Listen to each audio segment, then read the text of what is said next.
اعوذ باللہ من الشیطان الرجیم، بسم اللہ الرحمن الرحیم۔ شروع کرتا ہوں اللہ کے نام سے جو بڑا مہربان نہایت رحم والا ہے۔ سب تعریفیں اللہ ہی کے لیے ہیں جو آسمانوں اور زمین کے پیدا کرنے والا ہے اور فرشتوں کو پیغام رساں بنانے والا ہے، جن کے دو دو تین تین اور چار چار پر اور بازو ہیں۔ وہ اپنی خلقت میں جب چاہتا ہے اضافہ کرتا ہے۔ بے شک اللہ ہر چیز پر پوری قدرت رکھتا ہے، اور اللہ لوگوں کے لیے اپنی رحمت کا جو دروازہ کھول دے اسے کوئی روکنے والا نہیں ہے، اور جسے وہ بند کر دے اسے یعنی اللہ کے بعد کوئی کھولنے والا نہیں ہے۔ وہ زبردست اور بڑا حکمت والا ہے۔ اے لوگو، اللہ کے وہ احسانات یاد کرو جو اس نے تم پر کیے ہیں۔ کیا اللہ کے سوا کوئی اور ہے جو تمہیں آسمان اور زمین سے روزی دیتا ہو؟ اس کے سوا کوئی الہ نہیں ہے، تم کہاں الٹے چلے جا رہے ہو اے رسول؟ اور اگر یہ لوگ آپ کو جھٹلاتے ہیں تو آپ سے پہلے بھی بہت سے پیغمبر جھٹلائے گئے، اور تمام معاملات کی بازگشت خدا ہی کی طرف ہے۔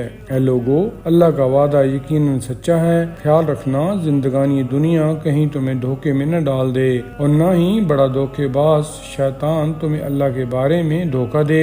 بے شک شیطان تمہارا دشمن ہے، لہذا تم بھی اسے اپنا دشمن ہی سمجھو۔ وہ اپنے گروہ کو اس لیے بلاتا ہے کہ وہ دوزخیوں میں سے ہو جائیں۔ جن لوگوں نے کفر اختیار کیا ان کے لیے سخت عذاب ہے، اور جو لوگ ایمان لائے اور نیک عمل کیے ان کے لیے مغفرت اور بڑا اجر ہے۔ بھلا وہ شخص جس کا برا عمل اس کی نگاہ میں خوشنما بنا دیا گیا ہو اور وہ اسے اچھا سمجھنے لگے، کیا وہ ایک مومن صالح کی مانند ہو سکتا ہے، یا کیا اس کی اصلاح کی کوئی امید ہو سکتی ہے؟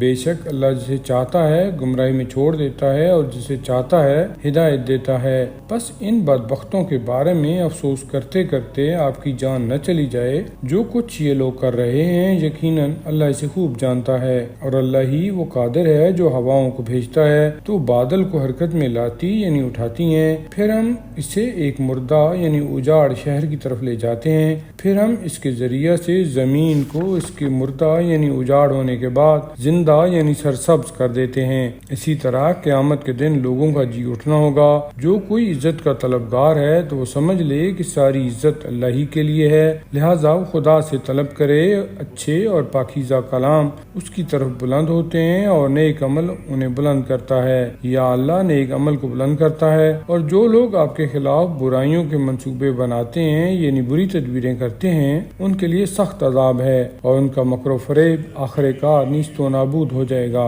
اور اللہ ہی نے تمہیں مٹی سے پیدا کیا ہے، پھر نطفے سے، پھر تمہیں جوڑا جوڑا یعنی نر و مادہ بنا دیا، اور کوئی عورت حاملہ نہیں ہوتی اور بچہ نہیں جنتی مگر اس یعنی اللہ کے علم سے، اور نہ کسی شخص کی عمر میں زیادتی ہوتی ہے اور نہ کمی ہوتی ہے، مگر یہ کہ وہ ایک کتاب یعنی لوح محفوظ میں موجود ہے۔ اور یقیناً یہ بات اللہ کے لیے آسان ہے۔ اور پانی کے دونوں ذخیرے برابر نہیں ہیں، یہ ایک میٹھا پیاس بجھانے والا ہے اور پینے میں خوشگوار، اور دوسرا سخت کھاری اور کڑوا ہے، اور ہر ایک سے تازہ گوشت کھاتے ہو اور زیور برآمد کر کے پہنتے ہو، اور تم اس کی کشتیوں کو دیکھتے ہو کہ وہ پانی کو چیرتی پھاڑتی چلی جاتی ہیں، تاکہ تم اللہ کا فضل یعنی رزق تلاش کرو اور تاکہ شکر گزار بنو۔